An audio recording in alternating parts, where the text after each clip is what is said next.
Hello students, हम presently wave optic study कर रहे हैं। प्रीवियस लेक्चर में हमने wave front and Huygens principle के बारे में पढ़ लिया था। आज वाला जो लेक्चर है इसको हम कह सकते हैं applications of Huygens principle. Basically हम हाइजेंस प्रिंसिपल का यूज़ करके लॉ ऑफ रिफ्लेक्शन और लॉ ऑफ रिफ्रैक्शन दोनों को प्रूव करने वाले हैं। तो देखिए, शुरुआत करते हैं। टॉपिक है that is reflection on the basis of wave theory. Topic है that is reflection on the basis of wave theory. On the basis of wave theory. इसका मतलब क्या है बेटा? इसको चाहो तो ऐसे कह दीजिए कि reflection on the basis of wave theory, या कह दीजिए prove law of reflection by using the Huygens principle. हमने हाइजेंस प्रिंसिपल का यूज करके और लॉ ऑफ रिफ्लेक्शन को प्रूव करना है। इसके लिए बेटा सबसे इंपॉर्टेंट पोर्शन है डायग्राम। हम सबसे पहले क्या करेंगे, एक पॉलिश्ड सरफेस लेंगे, मान लीजिए एम डैश। ये क्या है? आपका एक पॉलिश्ड सरफेस है। इस पॉलिश्ड सरफेस पे दो लाइट वेव इंसिडेंट होती हैं। इस पॉलिश्ड सरफेस पे दो पैरेलल लाइट वेव्स क्या होती हैं बेटा? इंसिडेंट होती हैं। मान लीजिए these are the two parallel light waves which are incident on the polished surface. और बेटा इन दोनों का प्लेन वेव फ्रंट है आपका A B. A B is the plane wave front. और नॉर्मल ड्रा करेंगे तो ये क्या आ गया आपका? Angle of incidence. अब बेटा बहुत ध्यान से सुनिए, लाइट की स्पीड थी c और b से a डैश तक आने में t टाइम लिया, तो b से a डैश तक का डिस्टेंस क्या हो गया? c into T. अब क्या करेंगे बेटा? रिफ्लेक्ट करेगी। यहां से आने वाली लाइट वेव भी क्या होगी? रिफ्लेक्ट होगी। और बेटा यहां से आने वाली लाइट वेव भी क्या होगी? रिफ्लेक्ट होगी। अगर पैरेलल इंसिडेंट हुई थी तो रिफ्लेक्शन के बाद भी क्या रहेंगी? पैरेलल। और देखिए बेटा, मैं b से a डैश तक का डिस्टेंस क्या बता रहा हूं? ct। तो अगर मैं क्या करूंगा, a को सेंटर मान के और आर्क ड्रा करूंगा, तो ये जो आर्क आएगी, ये आर्क कहां पे आएगी? b डैश पे आएगी। और आपका जो a से b डैश तक का डिस्टेंस होगा वो भी क्या रहेगा? ct रहेगा। और इस तरह से आपका जो ये वेव फ्रंट आया a डैश b डैश, ये भी क्या हो गया? आपका प्लेन वेव फ्रंट हो गया। और अब इसमें सुनिए, ये जो एंगल आया, ये क्या आया? Angle of refraction, angle of reflection r। और अब देखिए, अगर ये एंगल ऑफ इंसिडेंस है तो ऑटोमेटिक ये जो कंप्लीट एंगल होगा ये क्या हो जाएगा? एंगल ऑफ इंसिडेंस हो जाएगा। ये एंगल ऑफ रिफ्लेक्शन है तो ये जो कंप्लीट एंगल होगा ये एंगल क्या हो जाएगा? एंगल ऑफ रिफ्लेक्शन हो जाएगा। इस क्वेश्चन में सबसे इंपॉर्टेंट पार्ट है आपका डायग्राम की इंट्रोडक्शन। डायग्राम के इंट्रोडक्शन में आप बताएंगे, consider two parallel light waves 1 and 2 which incident on a plane mirror m dash at the point a and a dash. AB is the plane wave front before reflection and a dash b dash is the plane wave front after reflection. I is the angle of incidence and r is the angle of reflection. Clear? और अब यहां पे आप एक simple way में बताएंगे कि जो डिस्टेंस है b से a डैश वो बराबर है a से b डैश के, और किसके बराबर है? c इंटू टी के, where c is speed of light. बेटा c क्या है? आपकी स्पीड ऑफ लाइट है। क्लियर हुआ? B से A डैश तक का डिस्टेंस और A से B डैश तक का डिस्टेंस ये किसके बराबर है बेटा? C इंटू टी के बराबर है। क्लियर? अब नेक्स्ट पे चलते हैं। दोनों ट्राइएंगल में ए डैश क्या है बेटा, कॉमन साइड है। जो ए डैश है वो क्या है, कॉमन है। तो देखिए आप सबसे पहले कहेंगे मैं दो ट्राइएंगल ले रहा हूं, एक ट्राइएंगल तो ले रहा हूं ए बी ए डैश,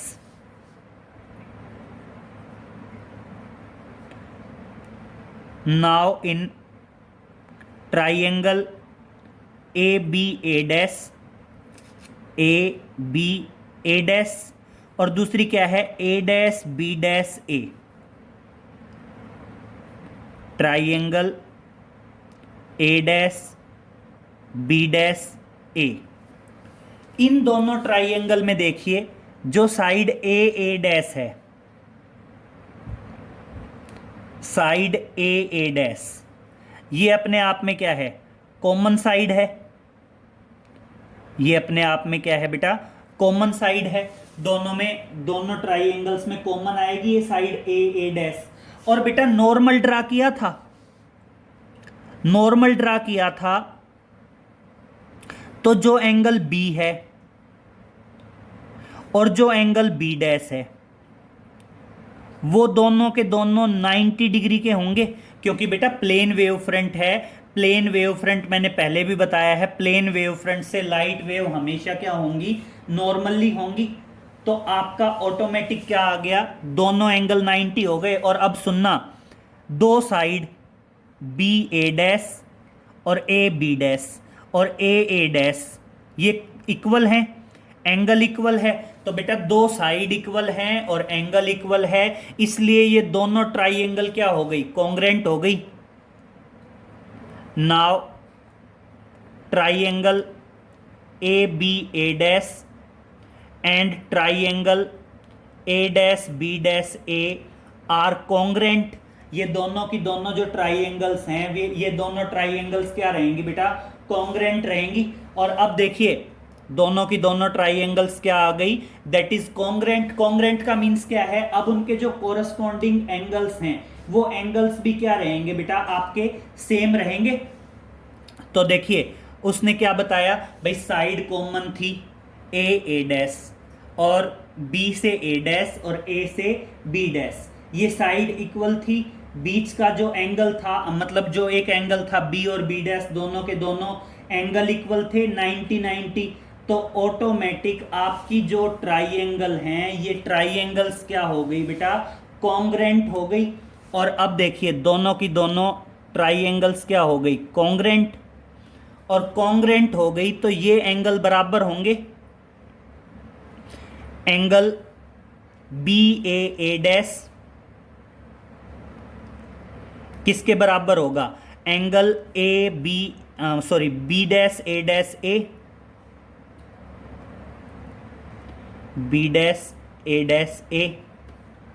ये क्या है, एंगल आई, और ये क्या है, एंगल आर। और angle of incidence angle of reflection के बराबर है। तो ये क्या है, this is the law of reflection, this is the law of reflection. ये अपने आप में क्या आ गया बेटा, लॉ ऑफ रिफ्लेक्शन आ गया। समझ में आया। स्टेप थोड़े से हैं, बस आपने इंट्रोडक्शन थोड़ा सा लिखना पड़ेगा। इंट्रोडक्शन में आपने बताना पड़ेगा, consider two waves which are parallel incident on the polished surface M dash at the point A and A dash. A B is the plane wave front before reflection and A dash B dash is the plane wave front after reflection. और इस तरह से ये आपका law of reflection prove हो गया। Clear. इसी तरह आता है बेटा refraction on the basis of wave theory. बात करते हैं, दैट इज रिफ्रैक्शन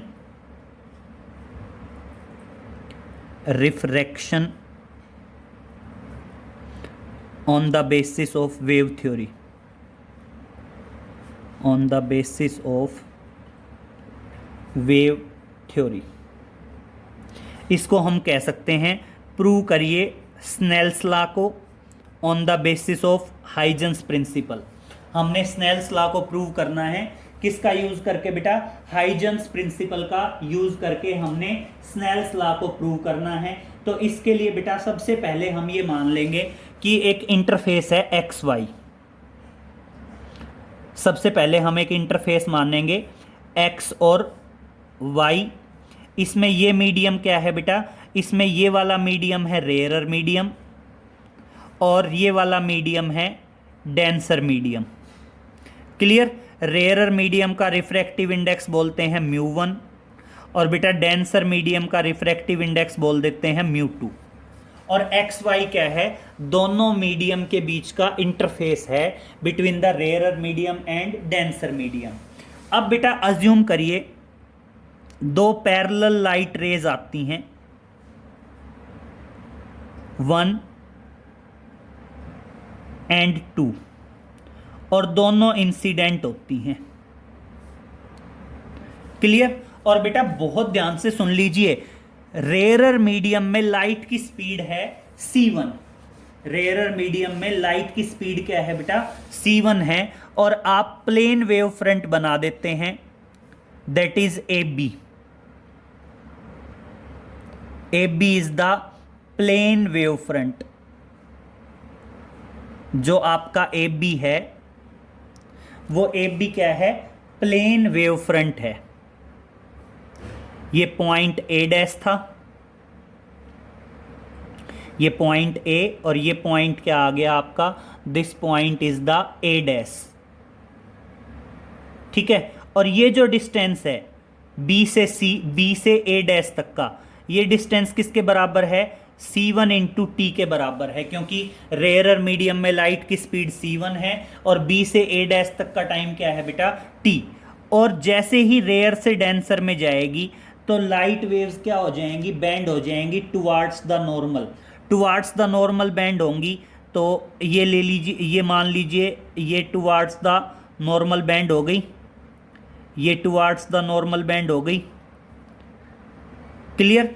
और अब बिल्कुल टी टाइम के साथ एक आर्क मार्क करेंगे, और ये आर्क मान लो कहाँ पे आएगी? बी डैश पे आएगी।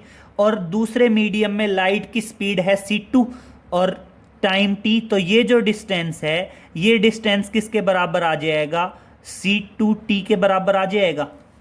ये डिस्टेंस A से B डैश ये किसके बराबर आ जाएगा? c2 इंटू टी के बराबर आएगा। और बेटा अब फिर दोबारा से प्लेन वेव फ्रंट है, that is A dash B dash. ये प्लेन वेव फ्रंट है after refraction. This is the plane wave front after refraction. बेटा नॉर्मल ड्रा करेंगे, ये एंगल ऑफ इंसिडेंस है, तो ऑटोमेटिक ये एंगल ऑफ इंसिडेंस है, तो ये भी क्या होगा? एंगल ऑफ इंसिडेंस होगा। यहां नॉर्मल ड्रा करेंगे, ये एक नॉर्मल तो यहां था, दूसरा मैंने नॉर्मल यहां ड्रा किया। ये क्या आया आपका? एंगल ऑफ रिफ्रैक्शन आया। ये एंगल ऑफ रिफ्रैक्शन है, तो ये एंगल ऑफ क्या होगा? रिफ्रैक्शन होगा। क्लियर? और अब देखिए सबसे पहले कहेंगे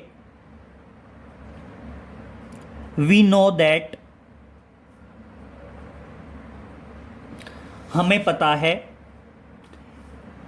कि c1 by c2 is equal to refractive index के बराबर आएगा कि भाई जो c1 बाई c2 है वो c1 बाई c2 आपके रिफ्रैक्टिव इंडेक्स के बराबर आ जाएगा। Speed of light in one medium divided by the speed of light in other medium, that is equal to μ2 by μ1। Clear? इसको मार्क करेंगे इक्वेशन 1। और अब देखिए एक बार ट्राइएंगल लेंगे A डैश। सबसे पहले लेंगे, now from triangle A dash, A dash, यहां पे वैल्यू निकालेंगे साइन आई की। बेटा देखिए बहुत ध्यान से, साइन आई क्या होगा? साइन थीटा किसके बराबर होता है? आप टी रेशियोज पढ़ते हैं तो साइन थीटा किसके बराबर होता है बेटा? परपेंडिकुलर अपॉन हाइपोटेन्यूज की टर्म्स में पढ़ सकते हैं ना भाई। साइन थीटा क्या आता है? परपेंडिकुलर अपॉन हाइपोटेन्यूज आता है। तो देखिए परपेंडिकुलर, बेटा ये एंगल है तो आई थिंक नॉर्मल है, नॉर्मल है तो ये क्या होगा? परपेंडिकुलर, और ये क्या हो जाएगा? हाइपोटेन्यूज। तो परपेंडिकुलर तो क्या आया? That is A dash B, और हाइपोटेन्यूज क्या आ गया, ए डैश। क्लियर। अब दोबारा ट्राइंगल ले लेंगे A dash B dash. Now from triangle A dash B dash, A dash B dash A, यहां से किसकी वैल्यू आएगी, साइन आर की वैल्यू आएगी। और अब देखिए साइन आर की वैल्यू भी क्या आ जाएगी, साइन आर की वैल्यू आ जाएगी that is A B dash upon A dash. अब क्या करेंगे, दोनों को डिवाइड करेंगे, डिवाइडिंग दीज, और इन दोनों को हम डिवाइड करते हैं तो समझिए जरा, sine I by sine are किसके इक्वल आ गया, A dash B upon A dash, divide में होगा तो A B dash A dash, A dash से A dash cancel, A dash B dash upon A B dash, that is C1T upon C2T, T से T cancel, और किसके बराबर आएगा, C1/C2 आ जाएगा। ठीक है, ये आपकी इक्वेशन नंबर 2 आई। और अब क्या करना है, जस्ट आपने सिंपल दोनों को कंपेयर कर देना है, कंपेयरिंग इक्वेशन 1 एंड 2। क्या करना है, that is comparing equation 1 and 2। Equation 1 और 2 को कंपेयर करेंगे तो C1 C2, तो इसका मतलब sine i upon sine are किसके बराबर आ गया बेटा, μ2/μ1 आ गया। और ये क्या है, विच इज स्नेल्स लॉ, ये क्या है, विच इज स्नेल्स लॉ, ये अपने आप में क्या है, स्नेल्स लॉ है, या क्या कह सकते हैं, this is the law of refraction. ये अपने आप में क्या आ गया बेटा, लॉ ऑफ रिफ्रैक्शन आ गया। क्लियर हुआ बेटा। तो इस तरह से इन टॉपिक्स को आप कह सकते हैं, या तो कह दीजिए reflection on the basis of wave theory, या इसको कह दीजिए prove the law of reflection by using the Huygens principle. Same इसी तरह ये क्या है, that is refraction on the basis of wave theory, या इसको कह सकते हैं prove law of refraction on the basis of wave Huygens principle. Means Huygens principle के बेसिस पे लॉ ऑफ रिफ्लेक्शन और लॉ ऑफ रिफ्रैक्शन दोनों को प्रूव करना है। प्रूफ कुछ नहीं है, सिंपल है, हमें मेन चीज है दोनों के डायग्राम और दोनों की इंट्रोडक्शन पता हो। क्या बताएंगे, consider two parallel waves which are incident on a polished surface m dash, AB is the plane wavefront before reflection and A dash B dash is the plane wavefront after reflection, I is the angle of incidence and R is the angle of refraction। Clear.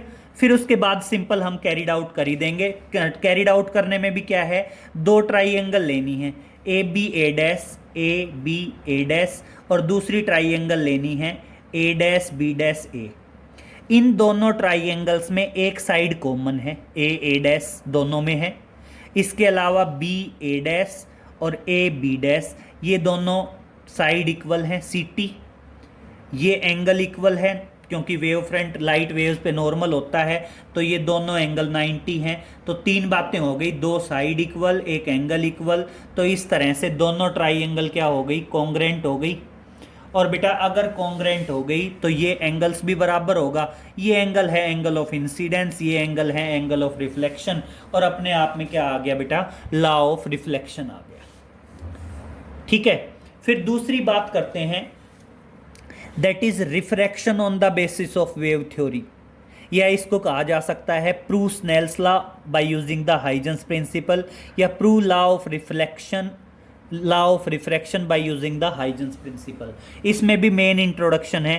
Consider a interface X Y between rarer and denser medium with refractive index μ1 and μ2। Consider two light waves which are incident on the interface, and in this medium the speed of light is c1, and AB is the plane wave front before refraction, and A dash B dash is the plane wave front after refraction, and in this medium the speed of light is c2. Now in t time B to A dash distance is c1t, and A to B dash it is c2t।